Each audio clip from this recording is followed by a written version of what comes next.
Gracias, amigos, amigas de esta comunidad. Ha sido una semana complicada en el tema del narcotráfico, particularmente en el estado de Michoacán. Es el tema que vamos a abordar de manera directa por el asesinato de nada más, nada menos que uno de los fundadores de las autodefensas, Hipólito Mora. ¿Qué es lo que refleja esta situación después de que el propio Hipólito Mora había dicho en varias ocasiones que su cabeza tenía precio, que era muy probable que no pasara de este año, que seguramente lo iban a acabar matando? ¿Por qué? ¿Por qué matar a Hipólito Mora? ¿Cuál era la finalidad de esta acción? Estoy con uno de los periodistas que más admiro y respeto precisamente por su valor, por su capacidad, por todo lo que ha investigado en relación precisamente al crimen organizado y que vaya que conoce el narcotráfico en Michoacán. Mi querido y admirado Jesús Lemus, ¿cómo estás? Gracias, querido tocayo Jesús Escobar. Te agradezco muchísimo esta posibilidad que me das para platicar contigo siempre de temas coyunturales. Estoy bien, bendito Dios. Pues a echarle a tus órdenes, mi querido maestro. Igualmente. Oye, pues yo de entrada te preguntaría, ¿te sorprendió lo que pasó con Hipólito Mora?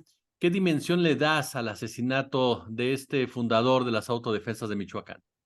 Sin duda alguna, siempre la muerte de una persona que se ha preocupado por el bienestar social, por atender las causas sociales que las que no atiende el gobierno, pues es lamentable una muerte de ese tipo, mi querido tocayo. La muerte de Hipólito Mora, como tú bien dijiste, él mismo ya la venía presintiendo, ya la había señalado en diversas ocasiones, y es que estaba muy cantado. El pleito entre Hipólito Mora y los grupos de narcotráfico que siguen en Michoacán, pues lo único que ha dejado en evidencia es que en Michoacán las cosas no se han solucionado.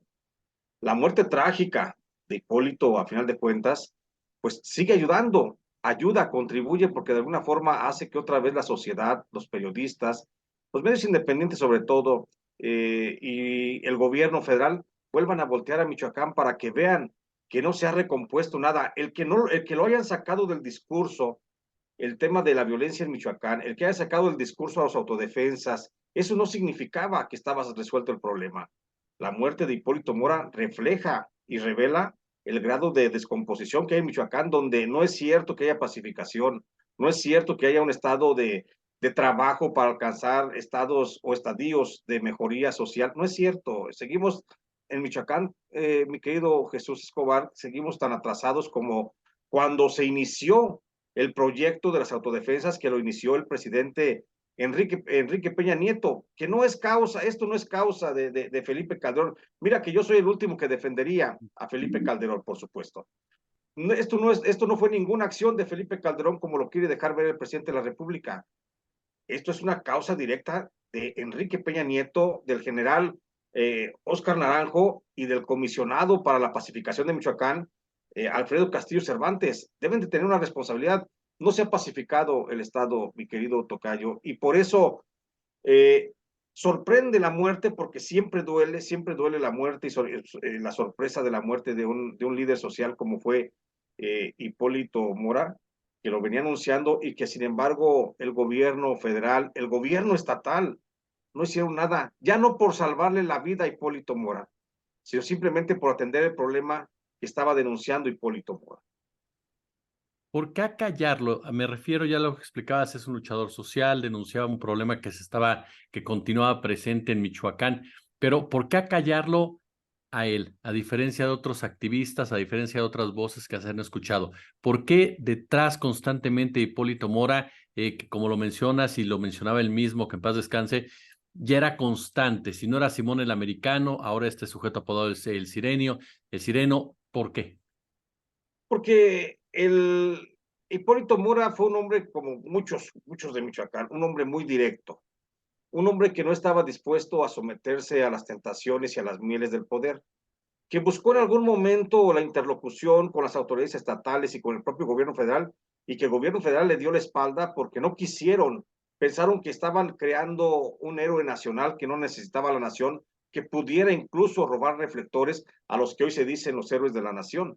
Entonces, por eso lo silenciaron desde el Estado mexicano, no le dieron la voz y la participación social que necesitaba, pero los que lo asesinaron finalmente, el grupo de los Viagra, el Sireno, estos, los hermanos, Nicolás Sierra Santana, que finalmente son los a los que se apunta el asesinato de este líder social, lo acallaron porque sabían que él podría encarnar un nuevo despertar de los grupos de autodefensa. Mira, te explico rápidamente, Ujú. Tocayo.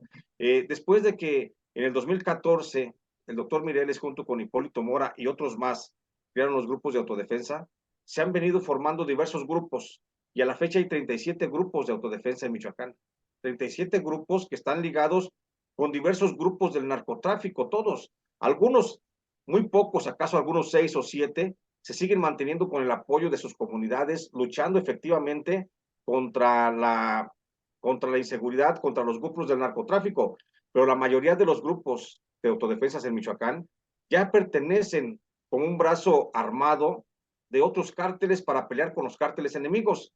Entonces, creo que esa posición que siempre estuvo denunciando Hipólito Mora es la que no querían que se siguiera expandiendo, que se siguiera creciendo, además de que Hipólito Mora, creo que lo matan, lo asesinan justamente, más allá de las rencillas personales que ya traía desde muchos años con el grupo de los Viagra, a final de cuentas creo que Hipólito Mora les convenía más muerto que tenerlo vivo porque estaba latente la posibilidad del resurgimiento de un nuevo líder de los grupos de autodefensa. Este punto que mencionas, yo recuerdo cuando surgen las autodefensas efectivamente durante la gestión de Enrique Peña Nieto, una declaración que da en un principio Mireles y posteriormente Hipólito Mora, en donde dicen, ya estábamos hartos de que llegaran, nos quitaran incluso a nuestras mujeres y nos dijeran, después se las regresamos. Era un reflejo de un hartazgo, de un cansancio muy grande por parte de la ciudadanía. Y esta estrategia de Enrique Peña Nieto, de Alfredo Castillo, de Óscar Naranjo. Eh, ¿Tú cómo la valoras? ¿Cómo valoras el hecho de que de repente las autodefensas comenzaron a ser infiltradas por el narcotráfico o llegaron cárteles de la droga fingiendo ser autodefensas también para quitar territorio e hicieron a un lado a este movimiento real que existía, que estaba cansado precisamente pues de lo que en un momento dado pues ya se había vuelto insoportable? Bueno, era una cuestión natural, mi querido Tocayo, porque mira, Óscar Naranjo, cuando llegó como asesor de seguridad nacional del presidente Peña Nieto, le propuso la pacificación del país a partir de armar a grupos de ciudadanos para que ellos fueran los que portaran los muertos en una guerra contra el narcotráfico. Acuérdate que veníamos de la cruenta guerra contra el narcotráfico que nos heredó la corrupción de Felipe Calderón y Genaro García Luna, y llegamos al gobierno de Enrique Peña Nieto, y entonces se planteó la estrategia que en Colombia les dio resultado, y el general Óscar Naranjo es de Colombia, él participó en las autodefensas de Colombia y quiso implantar el modelo en México. A principio de cuentas, a Enrique Peña Nieto y a Miguel Ángel Osorio Chong, secretario de Gobernación entonces, les pareció una buena idea. Por eso comenzaron a financiar, por eso alentaron el nacimiento de las autodefensas, por eso les dieron proyección, les dieron dinero para la guerra, los armaron bien a los civiles, a estos civiles y los lanzaron. Después, cuando vieron el crecimiento social que estaba teniendo el doctor Mireles, el régimen de Enrique Peña Nieto dijo, espérame, no nos conviene este crecimiento, Mireles, acuérdate aquella frase que le dijo Mireles al presidente en redes sociales, Enrique, voy a tomar, si no pones control en Lázaro Cárdenas, voy a tomar Lázaro Cárdenas y no vas a movilizar ahí nada. Me refiero a actividad económica. Eso por supuesto que no le gustó al régimen y fue cuando el régimen comenzó a desconocer a los grupos armados de civiles que ellos habían armado y en principio de cuentas comenzaron a perseguirlos. Ya por entonces todos los grupos que había armado Hipólito Mora, Mireles, el propio Simón el Americano, que es Luis Antonio Torres, o el propio Nicolás Sierra Santana, entre otros líderes de autodefensa, ya para entonces ya estaba tan crecido el movimiento que ya no lo podían sofocar. Cuando el gobierno federal le retira el apoyo económico que los mantenía en actividad a estos grupos, pues a final de cuentas ya eran organizaciones criminales, si tú quieres, porque ya estaban dedicadas a la persecución, eran actividades policiales, estaban haciendo, si tú quieres, pues, pero ya tenían un gasto que tenían que pagar. Y fue entonces cuando llegan los grupos del narcotráfico a suplantar la ausencia del Estado que se fue con sus recursos. Y llega el cártel Jalisco Nueva Generación, llegan los Caballeros Templarios, llegan la familia michoacana, el cártel del Golfo, el Sinaloa, los Zetas, llegan diversas agrupaciones y comienzan como si fuera un draft, comienzan a comprar, a adquirir franquicias de autodefensas que van a trabajar con ellos para controlar el Estado de Michoacán. Ese fue el error, que el Estado mexicano entró, movilizó y financió a los autodefensas y luego se saca las manos y deja con una necesidad económica a aquellos que fueron inicialmente casi 7,000 hombres armados de los grupos de autodefensa que se convirtieron en diversas células al servicio de los cárteles de las drogas. Eso fue lo que pasó. Entre eso hubo grupos que se sacaron y que dijeron yo ya no voy a participar en nada, como fue el caso del propio doctor Mireles, como fue el caso de Hipólito Mora, pero otros autodefensas como Simón el Americano o se llama Luis Antonio Torres, él decidió continuar siendo aliado del cártel Jalisco Nueva Generación, o por ejemplo Nicolás Sierra Santana, él decidió crear su propio cártel, el cártel de los Viagra, y por eso luego los que estaban del lado de los cárteles, los grupos de autodefensa, comenzaron a desconfiar de los que no estaban del lado de ningún cártel, porque ni siquiera los veían como enemigos y pensaban que podía venir la traición en forma inmediata. Por eso vino la confrontación. Además de que en el caso de Hipólito Mora y los Viagra y Simón el Americano, además de ese caso, pues ya venía un antecedente, ya habían tenido varias fricciones por asesinatos que se culpaban unos a otros, incluso a Hipólito Mora le mataron a un hijo en un enfrentamiento, y eso fue lo que hizo abismar la posibilidad de un entendimiento entre esos dos grupos y se declararon la muerte pues extrema completamente. Entonces, a eso se debe básicamente que los grupos de autodefensa siguieron activos en Michoacán, mi querido Jesús Escobar. Oye, tocayo, este punto, Michoacán, ¿por qué Michoacán? Es decir, es un territorio que durante muchos años ha tenido presencia del crimen organizado, pero ¿qué pasa con las clases políticas de Michoacán? Porque uno revisa Jesús Reina en la cárcel, Fausto Vallejo señalado de tener vínculos con el narco igual que su hijo, Silvana Aureoles no se salva, por supuesto, Bedoya parece más un gerente que en realidad es un gobernador, y también nos topamos pues con la famosa Luisa María Cocoa Calderón, que tú lo sabes bien, el caso de la relación con los templarios, la familia Calderón Hinojosa como tal. ¿Qué pasa con la clase política ahí de Michoacán y su relación con el crimen organizado? Bueno, hay que entender una cosa, Michoacán no sería lo mismo y creo que todo el problema de Michoacán es justamente el establecimiento del puerto de Lázaro Cárdenas. Si no fuera por el puerto de Lázaro Cárdenas, que nació ya por la década de los 70, sin ese puerto nunca hubieran llegado grupos del narcotráfico como eran los de Sinaloa y los de Tamaulipas a quererse posicionar de ese puerto que significaba una puerta al Pacífico para la entrada de anfetaminas y que también algo de cocaína desde Colombia. Entonces, de precursores químicos para las drogas sintéticas. Esa fue la primera razón de la violencia, el puerto de Lázaro Cárdenas asediado por los cárteles del Golfo y del Pacífico. Y esa razón la observan luego algunos, bueno, muchos de los políticos en turno en Michoacán y comienzan a ser objeto de sobornos por parte de estos grupos. Entonces, a partir de 1970, no hay un solo régimen de gobierno en el Estado, incluyendo Lázaro Cárdenas Batel, Víctor Manuel Tinoco Rubí, Ausencio Chávez Hernández. No hay un solo régimen de gobierno que se salve de la corrupción, porque sabemos que el crimen organizado, los cárteles de las drogas son abrasadores y comienzan y se expanden y son como la humedad, se meten por cualquier rendija. Y aprovecharon la permeabilidad que tenía en cuanto a corrupción el régimen priista en Michoacán, un régimen de lo más corrupto que hemos tenido. Los gobernadores priistas que han pasado por Michoacán, de lo más corrupto que ha habido en la historia, creo que nacional. Yo creo que los Moreira, que podríamos ponerlos casi a la comparación, son niños de pecho comparado con lo que han sido los ladrones, los gobernadores de Michoacán, los priistas. Después te digo, no se salva ningún gobierno. Y si no fueron los gobernadores, fueron sus secretarios de gobierno o fueron sus secretarios de seguridad pública o fueron sus procuradores los que pactaron con el crimen organizado. Porque el crimen organizado siempre le interesó, a la par del puerto de Lázaro Cárdenas, la confiabilidad de tener un socio en el gobierno que dictara políticas públicas acordes para que ellos pudieran expandirse. Y por eso todos los cárteles de las drogas que llegaron a Michoacán, me refiero a los que son foráneos de Michoacán, por ejemplo, a Sinaloa, los Arellano Félix, los Beltrán Leiva, los Zetas o el Golfo, todos comenzaron y tuvieron asociaciones importantes dentro de la cúpula política. Pues no se diga más con los cárteles de casa, la familia michoacana, los Viagra, los caballeros templarios.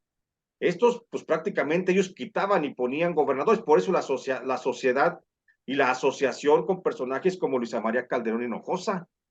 Por eso luego sabemos que la tuta hablaba con Luisa María y viceversa, pues para ver a quién iban a poner de diputado, a quién iban a poner de alcalde en las zonas de importancia. Y si revisáramos la microhistoria de Lázaro Cárdenas, del puerto de Lázaro Cárdenas, podríamos entender más claramente esto que te estoy diciendo. Desde que nació el puerto de Lázaro Cárdenas, no hay una sola administración. No le quítale o ponle el partido que tú quieras, sin tomar en cuenta los partidos políticos que PAN, que PRD, que PRI, que lo que tú quieras, sin importar eso, no hay una sola administración que no esté corrompida, que no esté infiltrada desde lo más profundo con el crimen organizado para poder tener control logístico de la zona de Lázaro Cárdenas. Y ese es un punto medular. El puerto de Lázaro Cárdenas, lo mismo sucede con Morelia.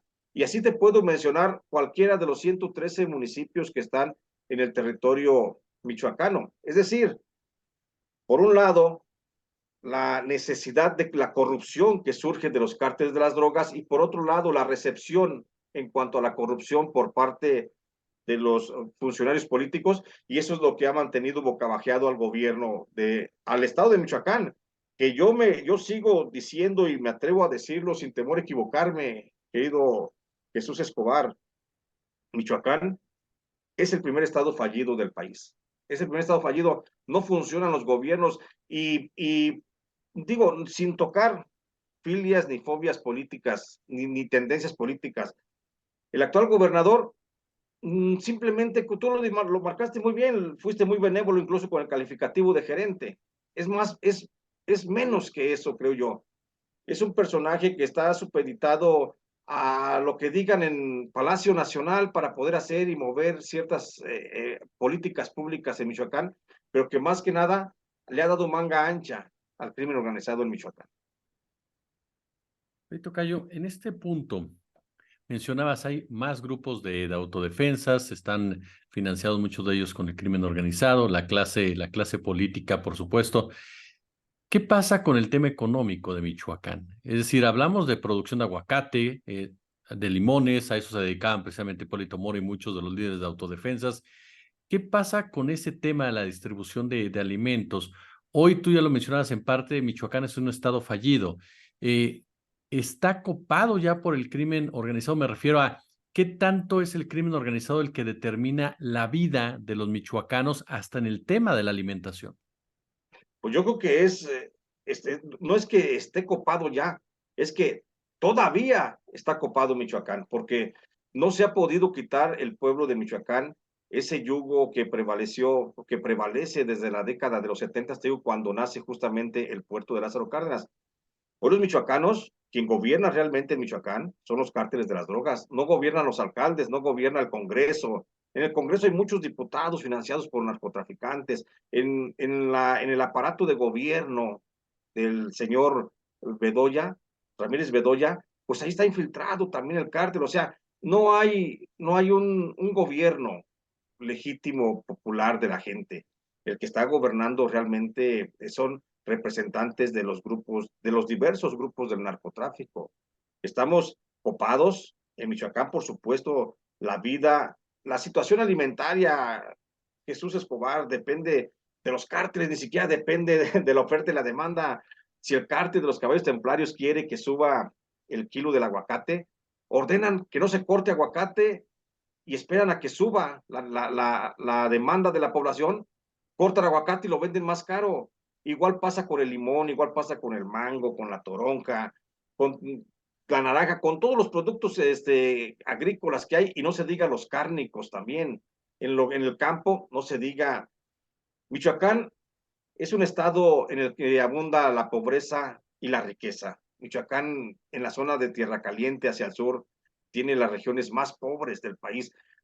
Creo, sin temor a equivocarme, tan pobres como la región de Chiapas o de Oaxaca o de Veracruz, del sur de Veracruz. Y eso no lo ha visto el gobierno federal. Yo no he visto programas del gobierno federal como los que está aplicando en la montaña, donde el presidente pues conoce que hay pobreza, pero se le ha olvidado que está la zona de Tierra Caliente y los más pobres de los pobres ahí están olvidados y no se les ha atendido para nada.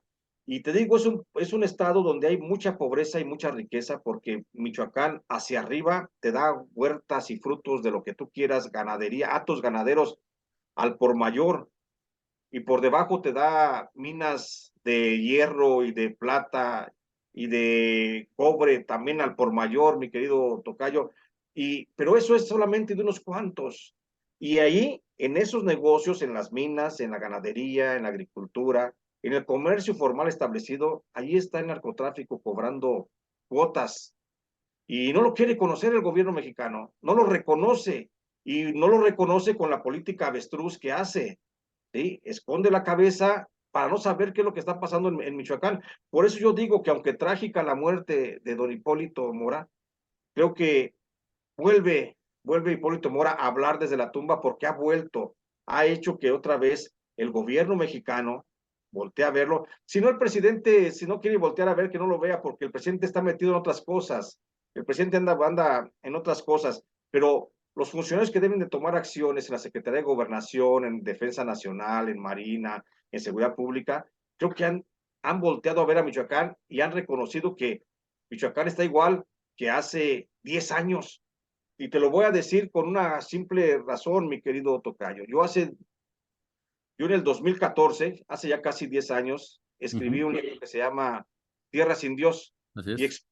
explico las condiciones del surgimiento de los grupos de autodefensa y las razones por las que había la inestabilidad social, política y la violencia. Y ese libro lo leo ahora, lo he estado revisando justamente ahora y parece que es un texto que escribí el día de ayer, porque está tan vigente el contenido que porque no se han modificado las circunstancias que se viven en Michoacán. Y entonces, todo esto, para terminar con la pregunta que me hacías, todo este contexto de cosas que están pasando, pues se deben solamente a que en Michoacán la clase política del partido que sea no ha entendido la lección y ellos siguen teniendo casi como una tradición la relación con el narcotráfico. Ya mencionabas al principio a Luisa María Calderón Hinojosa. Isabel Calderón Hinojosa sigue teniendo contacto con el narcotráfico, con los grupos delictivos. Hoy encabeza los programas de combate a la delincuencia organizada en el municipio de Zamora. Pues por supuesto que el municipio de Zamora si no me equivoco, de acuerdo a las cifras del gobierno federal, el tercer municipio más violento del país. Y allí está la señora. Entonces, ¿qué está esperando la Fiscalía General de la República para iniciar una averiguación de fondo en todo este tema? No sé qué esté esperando. Yo creo que esperamos a que haya verdaderamente un fiscal que sí quiera trabajar, mi querido tocayo.